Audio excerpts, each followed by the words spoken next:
بسم الله الرحمن الرحيم. أعزائي طلبة وطالبات الصف الثاني الإعدادي، أهلا وسهلا بيكم في فيديو جديد من فيديوهات قناة فاهم رياضيات مع عطية النوساني. هنحل النهاردة تمارين 1/8 صفحة 9 في الكتاب المدرسي. تمارين 1/8 صفحة 9 في الجبر.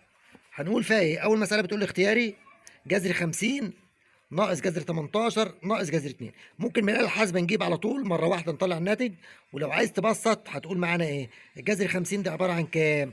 25 في 2، 25 في 2 ناقص جذر 18 دي كام؟ 9 في 2. طب والجذر 2 دي في الآخر زي ما هي مش هتغير فيها حاجة. 25 تخرج بكام من تحت الجذر؟ بخمسة، واتبقى جوه الجذر كام؟ 2 ناقص التسعة تخرج بكام؟ بتلاتة، واتبقى جوه الجذر 2 ناقص دي زي ما هي، ناقص جذر 2 زي ما هي، ناقص جذر 2.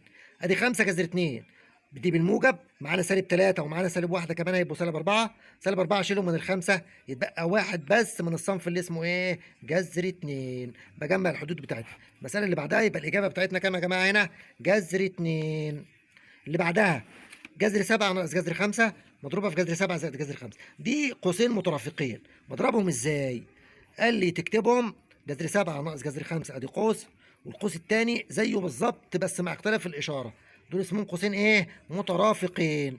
بضربهم ازاي يا استاذ؟ قال لي تضرب الاول في الاول والاشاره في الاشاره والثاني في الثاني. جذر 7 في جذر 7 بكام؟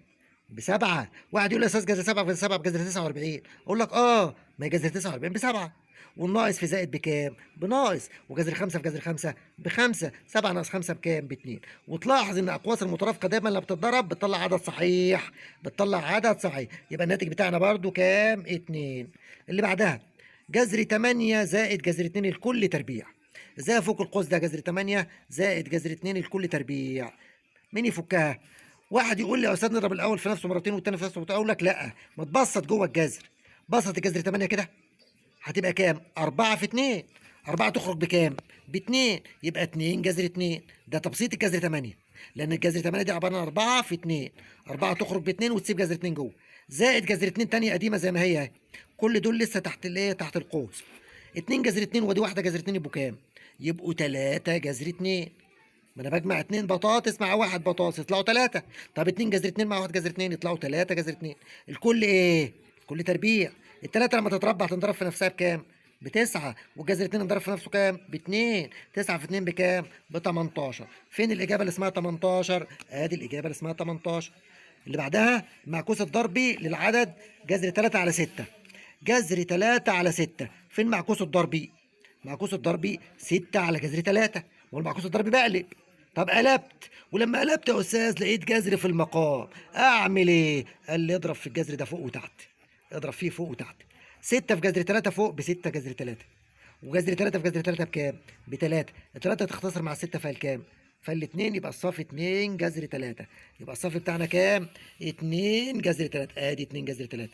اخر واحده في السؤال ده النمط. بيقول لك ايه في النمط؟ جذر 3 ودي جذر 12 ودي جذر 27 ودي جذر 48. اعمل ايه؟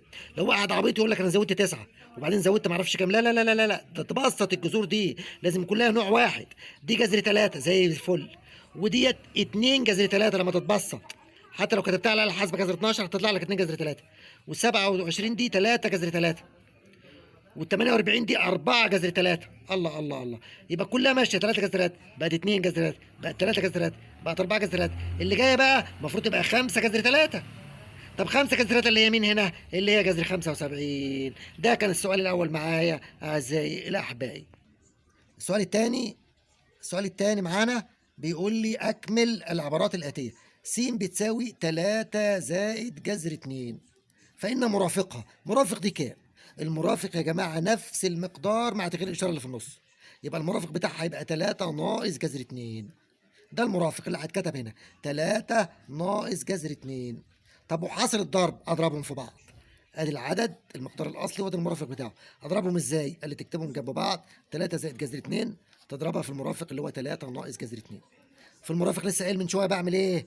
بضرب الاول في الاول. 3 في 3 بكام؟ ب9، والإشارة في الإشارة بسالب، وجذر 2 في جذر 2 ب2. 9 ناقص 2 تطلع ب7. ادي أول واحدة في الاختيار في الأكمل. الثانية عايز المعكوس الضربي للمقدار ده اللي هو جذر 3 زائد جذر 2 في أبسط صورة. أجيب له معكوس ضرب التاني. جذر 3 زائد جذر 2 اجيب معكوس ضربي؟ انا قلت معك شويه المعكوس الضربي يعني بقلب. طب اقلب ازاي يا استاذ وهو ملوش مقام؟ ده هو ملوش مقام. اقول لك لا، ما هو اللي ملوش مقام مقام واحد. وانا دايما كنت بقول اللي ملوش مقام مقام واحد، واللي ملوش معامل معامله واحد، واللي ملوش اس واحد، واللي ملوش اهل حكومه اهله، لو تفتكروا الكلام بتاع زمان. طب هو كده الكسره اهو. معكوس الضرب بقى تقلب، تطلع الواحد فوق وتنزل البسط تحت. جذر 3 زائد جذر 2. طب بقى في جذور في المقام ما بنحبهاش، نعمل ايه؟ اضرب فوق وتحت في هذا المقام. زائد جذر 2 في مرافق المقام. هقول كده المقام جذر 3 زائد جذر 2. انا هخليها بقى جذر 3 ناقص جذر 2، وتحت جذر 3 ناقص جذر 2. الكلام ده اسمه مرافق المقام. اسمه مرافق المقام. البسط واحد في الكلام ده بنفس الكلام، ناقص جذر 2. المقام بقى جذر 3 في جذر 3 ب3، والزائد في سالب بسالب، وجذر 2 في جذر 2 ب2. طيب المقام 3 ناقص 2 بكام؟ بواحد، ما لهمش لازمه في المقام. يبقى الصافي النهائي جذر 3 ناقص جذر 2، ده الصافي بتاعنا بالجزء بالنسبه للجزء ده. النقطه الثانيه. طب نقف كده ثواني مع بعض. طيب نكمل مع بعض يا احبائي المساله اللي بعد كده، اللي هي رقم ج. فكر اذا كانت س تربيع بتساوي 5. عايز قيمة بقى س زائد جذر 5 الكل تربيع. أعمل إيه؟ س زائد جذر 5 الكل تربيع. أنا الس دي مش عارفها عشان أعوض بيها هنا في المكان ده، مش عارفها. طب ما أنا أجيبها من هنا. ما هو س تربيع بتساوي 5 دي مديها لي مش عشان ألعب بيها، عشان أجيب منها السين. طب أجيب السين إزاي هنا يا أستاذ؟ عليها كام؟ عليها تربيع. لما تلاقي السين عليها تربيع عايز تشيلها أنت، تحط جذر في الطرف الثاني. يبقى التربيع لما تحب تلغيها تعمل ايه؟ تاخد جذر في الطرف الثاني. يبقى جذر كام؟ 5. بس تقول عليها موجب او سالب، لان الجذر التربيع دايما بيبقى موجب وايه؟ وسالب. بقى السين لها قيمتين عندي، واحده موجب جذر 5 وواحده كام؟ سالب جذر 5. خدهم وعوض بيهم في المقدار بتاعي. يبقى هقول له المقدار اللي هو عايزه هيساوي، شيل السين وحط جذر 5 مره بالموجب زائد الجذر 5 القديمه الكل ايه؟ تربيع. ومره تقول عليها سالب جذر 5 زائد الجذر 5 القديمه برضه الكل تربيع.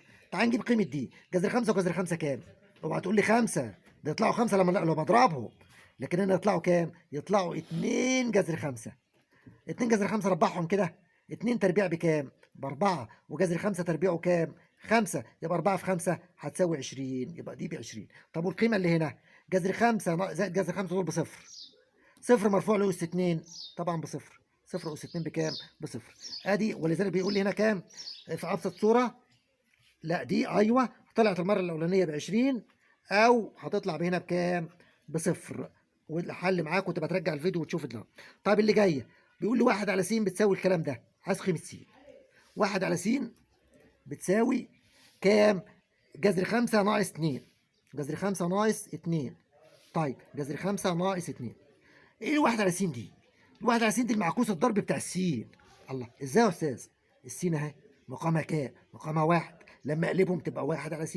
يبقى الشغل ده معكوس ضرب لده، ده معكوس ضربي. خلاص اجيب معكوس ضرب لدول.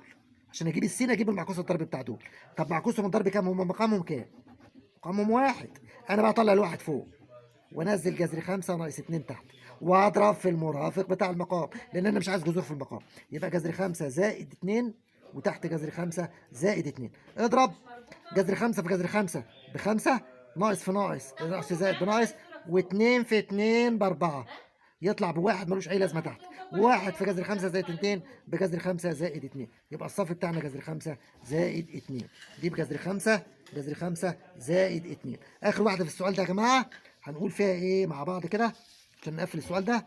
ال3 جذر 2 زائد جذر 8 ناقص جذر 18. 3 جذر 2 اهي دي في ابسط صوره، زائد جذر 8 دي مش متبسطه، هخليها 4 في 2 عشان تطلع الاربعه، و18 دي 9 في 2. كل ما تقابلك اعرف انها 9 في 2. يبقى ال8 لما تقابلك تخليها 4 في كام؟ في 2. وال18 تقابلك تحت الجذر 9 في 2. 3 جذر 2 دي في ابسط صوره، الاربعه تطلع بكام؟ ب2. يبقى جوه الجذر 2. والتسعه هتطلع بكام؟ ب3. يبقى جوه جذر 2. كلها جذر 2. ده جذر 2 وده جذر 2 وده جذر 2. حدود متشابهه. ادي 3 جذر 2 بالموجب تروح مع 3 جذر 2 بالايه؟ بالسالب. يبقى لي 2 جذر 2. دي خلاصه السؤال الاولاني اعزائي طلبه سنه ثانيه اعدادي. السؤال اللي بعد كده، بيقول لي اختصر الابسط صوره. 2 جذر 5 زائد 6 جذر تلت تمام. ناقص جذر 12 ناقص 5 جذر خمس. 2 جذر 5 دي في ابسط صوره زي الفل. 6 جذر تلت دي مزعلاني شويه، هخليها ايه بقى؟ التلت اللي جوه ده هضرب في 3 على 3 عشان اخلص من المقام ده. طيب ناقص جذر 12 دي هتبقى كام؟ 4 في 3 عشان الاربعه تخرج. ناقص جذر خمس ده هضرب برضو في 5 على 5، ادي الخمس في 5 على 5. طيب 2 جذر 5 تنزل. التلاتة في 3 بكام تحت؟ بتسعة. 9 دي في المقام تخرج بكام بره؟ ب3. يبقى زائد 6 على 3. جت منين التلاتة دي يا استاذ؟ التلاتة دي جت منين؟ جت من المقام اللي لو 3 في 3 بتسعة، جذرهم 3، واتبقى البسط 1 في 3 بكام؟ ب3. يبقى كده خلصت من المقام اللي تحت الجذر. ناقص ال 12 دي 4 في كام؟ في 3، الأربعة تخرج ب2 وتسيب جوه جذر 3. والخمسة في 5 ب 25 في المقام. 25 في المقام تطلع ب5 بره المقام. 5 على 5 فالواحد ما اتكتبش، يبقى جذر كام؟ 5 بس. ادي 2 جذر 5 مع جذر 5 هنا حدود متشابهه، ودول حدود متشابهه. 6 على 3 طبعا فال2، 6 على 3 فال2 ودي 2 يروحوا مع بعض، يبقى 2 جذر 5 ناقص جذر 5، يبقى الصافي بتاعنا جذر 5. كده احبائي متابعي سنه تانية اعدادي، عشان الفيديو ما يطولش اكتر من كده، كملوا انتوا الباقي في الواجب واكتبوا له في التعليقات اكمل برضو والحاجه اللي تقف معانا، وان شاء الله في الفيديو القادم اكمل بقيه التمارين 1-8 ونخش على تمارين بعد كده او قبل كده، بحيث باذن الله هكمل كل تمارين الكتاب المدرسي لتانية اعدادي جبر وهندسه باذن الله. مع تحياتي، واشتركوا في القناه وفعلوا زر الجرس وشيروا عشان زملائكم يستفيدوا. شكرا والسلام عليكم ورحمه الله وبركاته.